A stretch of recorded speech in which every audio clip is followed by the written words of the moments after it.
केकरा से बात करे छो आहो सारी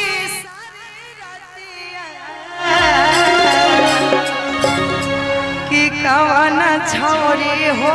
देवर जी आर मारल लकमतिया। अरे ये कहेंगे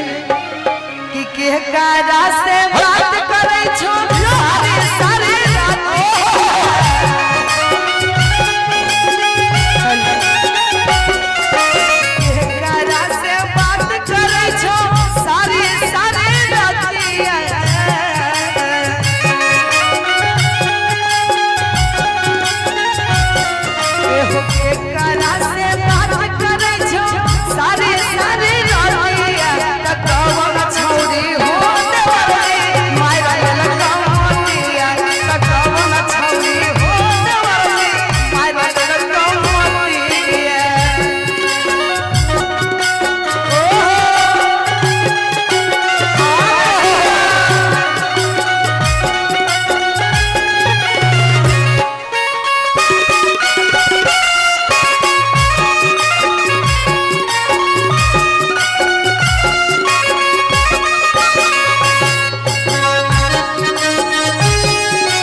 हमारे देवर जी से भौजी से अरे बोलई में सलाम लगाई तोरा से मोतिया बोलई में सलाम लगाई मीठी मीठी मोतिया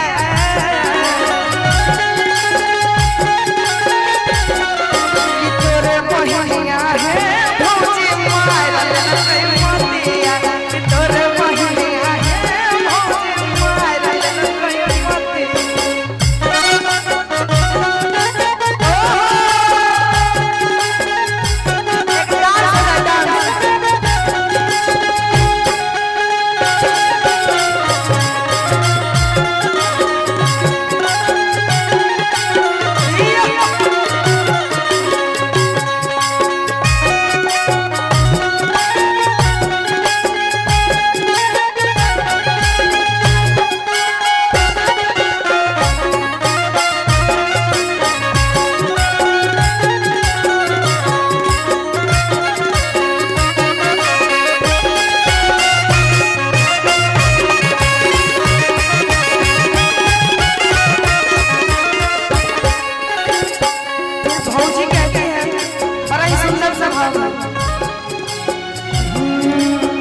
कि तू छहो अंगूठा छाप मोरा बहिनी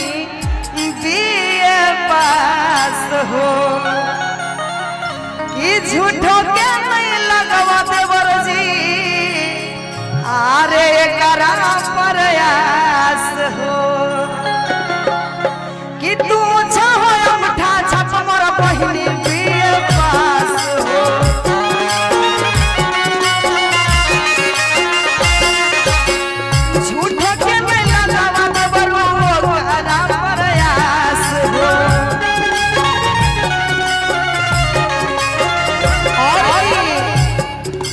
जाना थी जे मम्मी जीता जाना थी जे मम्मी जीता पीठ लगा छोटिया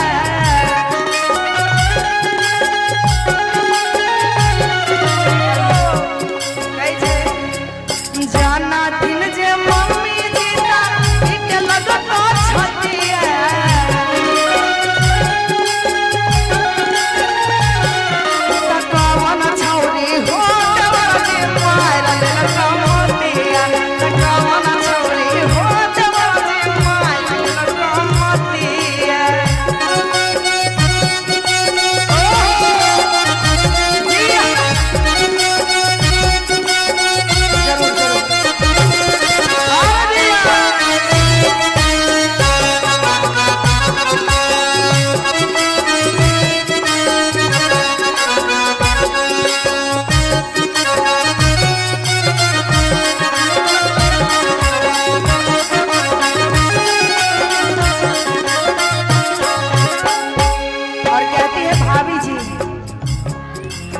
बोले में तोरा देवरो लागई नहीं छला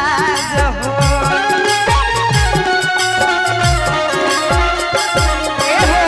एक घर में दोनों बहिनी तू सदै समाज हो कहती है ई बोले में तोरा हो देवरो आरे लागई नहीं छोला हो कि एक घर में तीनों बहिनी आरे दुसदै समाज हो कहती है कि बोले में तोरा देवरो लागई नहीं छोला हो एक घर में दोनों बहिनी दुसदै समाज हो भैया से कह के तोहर लगाई देव सदिया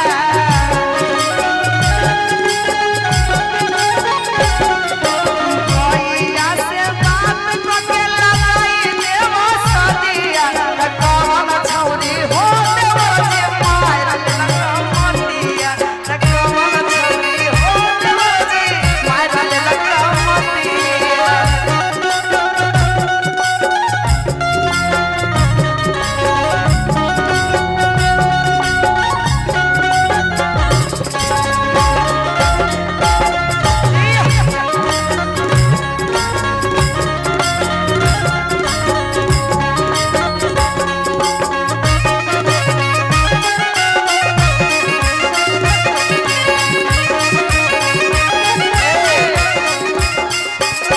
अरे बोलई में देवर जी कहती है भौजी से एह बोलई में शरम लागई मीठी मीठी बतिया